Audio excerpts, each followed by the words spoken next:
우리는 어제 에스겔 26장을 봤습니다.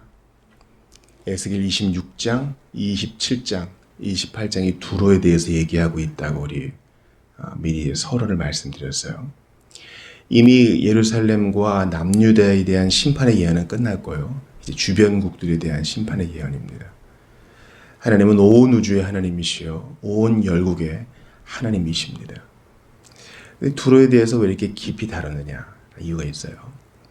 두로는 큰 성 바벨론의 모본이 되고 현대 사회의 샘플이 되며 오늘날 우리가 어떻게 반대 정신으로 살아가야 되는지에 대한 반면 교사가 되기 때문입니다. 어제 26장에서는 이 두로의 교만을 봤죠. 아하, 예루살렘 잘 망했다. 내가 이제 한몫 잡겠구나. 바다 가운데 거하면서 교만을 떠는 이 두로의 헛된 생각들에 대해 봤습니다. 바다는 악의 상징이라고 우리가 보통 봤고요. 새하늘과 새 땅에서는 해와 함께 바다도 없을 것이라는 것을 봤습니다. 그러한 바다를 듬직한 자기의 방패로 삼아서 하나님을 의지하지 않고 교만을 떨던 두로는 지금 사라진 나라가 되어버렸습니다. 오늘 27장에서는 이제 내일도 보겠지만 이 두로의 물질주의에 대해서 좀 볼 거예요. 현대사회를 사는 우리에게 아주 정확한 일침을 주는 본문이거든요. 근데 그 이전에 이제 두로의 교만을 한 번 더 보도록 하겠어요. 3절 보십시오. 오늘 본문 27장 3절에 보면 후반절에 두로야 내가 말하기를 나는 온전히 아름답다 하였도다. 여러분 온전한 아름다움은 주 안에서만 발견할 수 있어요. 그리고 이 완전한 아름다움은 우리가 이 땅에 매여 사는 것을 그칠 때 육신의 흑옷을 벗을 때야 우리 온전하고 완전한 아름다움을 얻을 수 있거든요. 근데 두 가지 다 아니죠. 두로와 두로에 거하는 사람들은 아직 이 땅에 살고 있고 하나님을 의지하는 사람들도 아니야. 오직 그리스도 안에서만 거룩함과 아름다움이 있는데 말이죠. 근데 두로가 스스로 자랑해요. 나 예뻐, 나 아름다워, 나 쓸만해. 여러분 우리가 세월 지나갈수록 왜 예수를 더 사랑하고 더 알아가고 더 공부하고 싶어하고 그분을 위해 더 드려지고 싶은지 아세요? 예수님은 탁월하고 아름다우시기 때문이에요. Oh Lord, you are beautiful. 오 주여 당신은 아름다우시니이다. 시편 기자의 고백이 그냥 립 서비스가 아니에요. 예수님은 알아갈수록 깊고 탁월하시고 아름다운 분이신데 두로는 스스로 자기 아름다움을 자랑해요. 그 두로의 결말은 뻔한 거예요. 피조물들에게 자기 소망을 두는 자들은 당연히 피조물과 더불어서 망하게 됩니다. 시편 기자는 야곱의 하나님을 자기의 도움으로 삼으며 영원히 사시는 여호와 자기 하나님께 자기 소망을 두는 자가 복이 있다 그랬어요. 두로는 하나님께 소망을 안 두고 자기 아름다움에 뻑간 거예요. 여러분 나르시시즘 아시죠? 신화에서 온 거잖아요. 물에 비친 자기 모습에 그냥 뻑간 거예요. 그래서 벌을 받고 굳어져 버린 것이죠. 여러분 오늘날 소셜 네트워크라고 불리는 SNS 보세요. 나는 온전히 아름답다 하면서 보여줘도 될 만한 사진들, 자랑하고 싶은 영상들, 그럴싸한 글들을 올리지 않습니까? 다 나쁜 건 아니지만 그 안에 있는 나르시시즘, 자기의 현대화된 두로, 나는 온전히 아름답다. 예수는 쏙 빼고 낙원과 천국에서의 아름다움은 빼고. 에스겔 27장은 성경 전체에서 각 나라들 이름이 제일 많이 언급된 장이에요. 우리가 27장을 볼 때 이 나라가 어딘가, 이 민족이 어딘가를 알아보는 것은 우리의 그 능력 밖의 일이요. 또 어리석은 일이 될 수도 있습니다. 중요한 것은 뭡니까? 어찌됐거나 두로는 아시아와 유럽을 이어주는 섬으로서 최고의 교역국가였다. 이걸 기억하는 게 중요해요. 조금만 가면 육지가 가까웠고 또 배로 얼마든지 사방이 다 항구로 뚫려 있어서 어디든지 스페인까지 아프리카까지 로마까지 갈 수 있는 배가 준비되어 있었기 때문에 각양 나라들과 각종 물품들이 다 언급되는 것입니다. 우리가 처음 보는 물품들도 많잖아요. 꼭 있어야 되는 게 아니라 있으면 좋은 거. 그런 물품들이 많이 거래가 됩니다. 12절 보세요. 다시 쓰는 각종 보화가 풍부함으로 너와 거래하였으며 철과 은과 주석과 나블레 물품과 바꾸어 갖다. 우리가 먼저 기억해야 될 것은 이런 무역과 교역은 좋은 거라는 거예요. 좋은 거. 생각해 보세요. 우리가 주일에 봤죠. 하나님이 어떤 한 기관, 어떤 한 사람, 어떤 한 교회도 all in one. 이 사람 한 기관과 한 사람을 통해서만 회심과 성장이 이루어지게 하지 않으시고 각 사람이 몫을 두셨다. 아나니아가 할 몫이 있고 바나바가 할 몫이 있고 형제들이 할 몫이 있고 다 연합해서 일을 하는 것이죠. 마찬가지로 어느 한 국가도 필요한 모든 것을 그 자리에서 다 생산할 수 있는 곳은 없어요. 그래서 주님이 무역과 교역, 교환을 허락하셨습니다. 그래서 나한테 있는 것, 넘치는 것을 다른 곳에 넘겨주고 나는 필요한 걸 사오거나 받아오면 되는 거예요. 주님은 만물이 이렇게 서로 유무상통하도록 또 서로 교역하도록 의도하셨습니다. 그런데 문제는요. 이러한 것들이 너무 과도하고 이러한 것들 속에 하나님을 경외하는 것이 없고 이러한 것들 속에 자기애, 나만 잘 먹고 잘 살면 돼. 이런 마음들.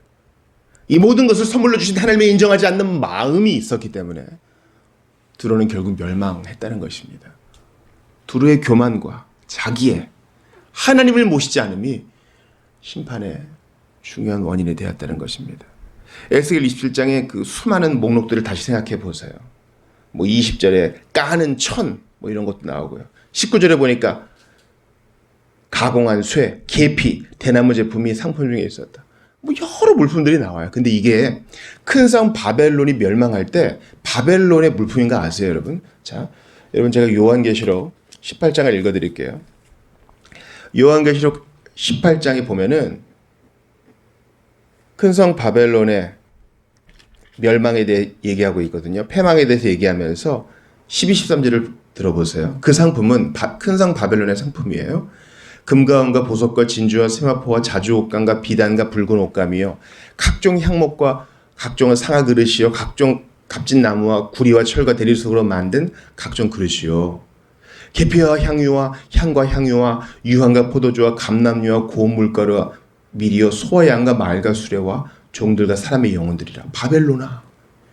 그러니까 여러분 신구약을 아는 사람들은 요한계시록 18장을 보면서 이거 뭔가 익숙해. 두로에서 교육하던 것들인데 물품들을 나누는 건 나쁜 거 아니지. 근데 거기에 하나님을 경외하는 것이 없구나. 큰 성 바벨론의 정신이 이것이구나. 여러분 결론부터 말씀드리면 주기도에서 주님은 우리에게 뭐를 기도하라 했어요? 있으면 좋은 것을 구하라고 했어요? 아니요. 오늘 우리에게 필요한 양식을 달라고 그랬죠. 필요한 거를 구하라 그랬지 있으면 좋은 거 구하라고 하지 않으셨어요. 자비교회 AA 모임이 시작될 수 있게 도왔던 우리 저희 손이처남 김성규 성도. 마지막에 1년 좀 안 되게 단주하다가 이 세상을 떠났지만 그가 세상을 떠나고 난 뒤에 수첩을 본 적이 있습니다. 동묘에 있는 시장에 갔대요. 본인이 글을 남깁니다. 여러 관심 있는 물건들이 있지만 다 나에게는 필요 없는 거. 현장에서 볼 때는 좋지만 집에 오면 다 짐이 되는 것들. 이게 그의 마지막 고백 중에 하나였습니다. 여러분 우리는요 계속 비워내야 돼요. 필요한 것을 붙들고 살아야지 있으면 좋은 거 계속 바라다가 영혼이 잠시되면 안 됩니다. 오늘날 두로와 큰 성 바벨론은 바로 대도시, 뉴욕과 같은 또 서울과 같은 쇼핑몰이 될 수도 있는 것입니다. 요한계시록 17장, 18장에 나오는 큰 음녀인 바벨론이 바로 오늘 본문에 나오는 두로의 모습과 같다고 할 수 있습니다. 그 정점의 정신은 바로 물질주의입니다. 우리도 물질주의의 폐해 속에 살잖아요. 선물도 다 사주는 거, 음식도 사 먹는 거. 우리는 편리함 너머에 있는 그 두로의 정신, 큰 성 바벨론의 정신을 간파해야 하는 것입니다.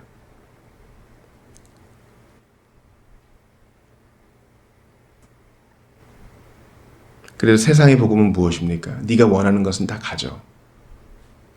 네 눈에 족한 것은 가져. 이거 갖지 않고 배길 수 있겠어? 여러분, 수많은 광고들이 우리를 강타하잖아요. 우리에게 어떤 손짓, 우리에게 어떤 교리문답을 전하고 있어요? 네가 원하는 것은 가질지어다. 그것이 너의 행복이 될지어다. 소비주의는 두로와 큰 성 바벨론의 유혹적인 마력으로 지금도 전 세계에서 자기의 제자들을 길러내고 있습니다. 그래서 제임스 스미스가 뭐라 그래요? 현대의 성서는 바로 쇼핑몰이다, 그렇게 얘기하잖아요. 현대인들은 쇼핑몰에서 예전을 감당한다. 거기서 제자화가 된다. 계속 들리는 소리들로 요리문답을 공부한다, 그렇게 얘기하잖아요.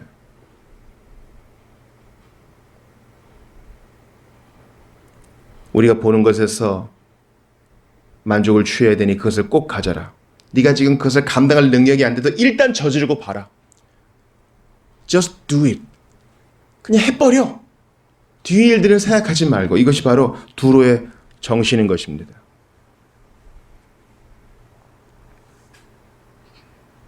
그러나 주님은 오늘도 우리의 마음을 낮추셔서 우리의 정체성이 소유에 있지 않고 존재에 있음을 가르쳐 주십니다. 다시 한번요. 주님은 우리에게 우리의 정체성과 부유함이 존재에 있지 소유에 있지 않다는 것을 가르쳐 주시는 것입니다. 두로 얼마나 물품이 많아요. 18절에 보니까 너의 제품이 많고 각종 보화가 풍부함으로, 이것이 계속 나와요. 물건이 많죠. 물건이 많아요. 좋을 것 같죠. 어른들이 얘기하는 거 보세요. 다 칩니다. 이사할 때 되면 다 칩니다. 그냥 쌓아놓을 때는 모르는 것 같은데 이사할 때 되니까 한 번도, 이사 올 때 물건 풀어놨다가 단 한 번도 쓰지 않았던 물건을 내가 또 싸는구나. 그런 얘기들 많이 하시잖아요. 옷은 또 왜 이리 많아요? 그러니까 필요해서 옷을 사는지 유행이니까 사줘야지, 그게 아니라 필요해서 사는지 우리 생각해 봐야 되는 겁니다. 내용이 너무 자세히 나가지만 한 가지만 더 말씀드리겠어요. 우리 소위 1+1이라고 그러잖아요. 하나 사면 하나 더 준다. 경제적으로 생각하면 좋을지 모르지만 결국 하나 더 산 것을 먹지도 못하고 버릴 때가 많지 않습니까? 옷도 그렇고요. 많으면 다다익선이 항상 좋은 것은 아니에요. 우리는 우리에게 필요한 것을 가지는 것으로 만족해야 돼요. 성경 기자는 말합니다. 우리가 이 땅에 왔음에 먹을 것과 입을 것이 있은즉 그것으로 만족해야 된다. 그렇게 말씀하시는 것입니다. 두로는 모든 것이 풍족했습니다. 그러나 하나님을 아는 것에 있어서는 풍족하지 못했습니다. 27장 후반에 보면 이제 이 두로를 침몰하는 배에 비유합니다. 많은 것을 가졌지만 침몰해요. 하나님을 경외하지 않으면 침몰합니다. 지금으로부터 수천 수백 년 전에 두로라는 큰 교육국이 있었어요. 사람들이 두로가 없어진다? 상상도 못했어요. 그 당시에 사람들은 두로는 영원할 거라 생각했거든요. 여러분, 20세기, 21세기 국가들, 오늘날 우리가 부르고 있는 국가들이요. 큰 강대국들이 있잖아요. 나라들은요, 흥망성쇠를 반복하다가 없어지고 또 새로 생기곤 하는 것입니다. 미국도 영원하지 않고 중국도 영원하지 않으며 러시아가 언제까지나 사람들을 긴장시킬 수 없어요. 나라들은 흥망성쇠 반복합니다. 정점에 있는 그 순간 타락하기 시작합니다. 두로는 타락의 그 순간, 그때가 바로 그들의 상업과 교육의 절정의 그 순간이 타락의 시작이었어요. 그러므로 우리가 영원한 나라는 하나님 나라밖에 없음을 기억하면서 겸손히 있는 것을 좋게 여기고 겸손을 우리의 훈장으로 여기고 검소한 것을 우리의 명예로 여겨야 할 것입니다. 뭐 많이 있고 많이 가지고 이러면 좋죠. 근데 그렇지 않아요, 여러분. 내가 관리해야 되는 것들이 많아질수록 우리의 영혼을 계속 나눠줘야 됩니다. 우리의 시간을 나눠줘야 되고 우리의 관심을 나눠줘야 됩니다. 계속 들여다보고 계속 관리하고 더 늘려야 되고 없어지면 어떡하나 신경 써야 되고 우리 믿음의 분량대로 나눠주신 것에 감사하면서 나눠주는 일에 힘을 써야 되겠어요? 너무 많이 만들고 너무 많이 팔고 너무 많이 갖다가 실증나면 버리고 해서 온 피조물이 신음하고 있지 않습니까? 제가 한 두 명의 다이버가 큰 고래에게 접근하는 영상을 봤어요. 고래가 도움을 요청합니다. 자세히 가보니까 사람이 만든 이 비닐끈에 그물 같아요. 매여 있는데 자기 힘으로는 거기서 벗어날 수가 없죠. 얼마나 몸부림을 쳤는지 지느러미며 몸에 큰 흠집이 상처가 있어요. 다이버가 조심스럽게 놀라지 않게 뒤로 가가지고 칼로 끊어줍니다. 얼마나 굵은지 힘을 내서 끊어야 돼요. 열심히 끊어낸 다음에 고래를 보내줍니다. 여러분, 항상 많은 것이 우리에게 좋은 게 아니에요. 우리는 더 넓은 집, 더 좋은 차, 더 최신식의 휴대폰, 남들보다 많은 옷과 유행에 뒤지지 않은 패션을 원하지만 주님은 신자의 갈 길이 그것이 아니라고 얘기합니다. 기억하셔야 돼요. 멋을 내는 것이, 아름다움을 추구하는 것이 나쁘다는 것이 아닙니다. 두로의 물질주의, 두로의 소비주의 조심해야 되는 겁니다. 여러분, 결혼이 왜 이렇게 가치가 떨어졌어요? 성을 소비하는 세대가 되었기 때문입니다. 우리는 두로의 물질주의와 소비주의를 뒤로하고 하나님 나라의 겸손과 하나님 나라의 검소의 가치, 자족의 가치를 앞세우면서 나아가야 할 것입니다. 예수님 보세요. 인자는 머리 둘 곳이 없다.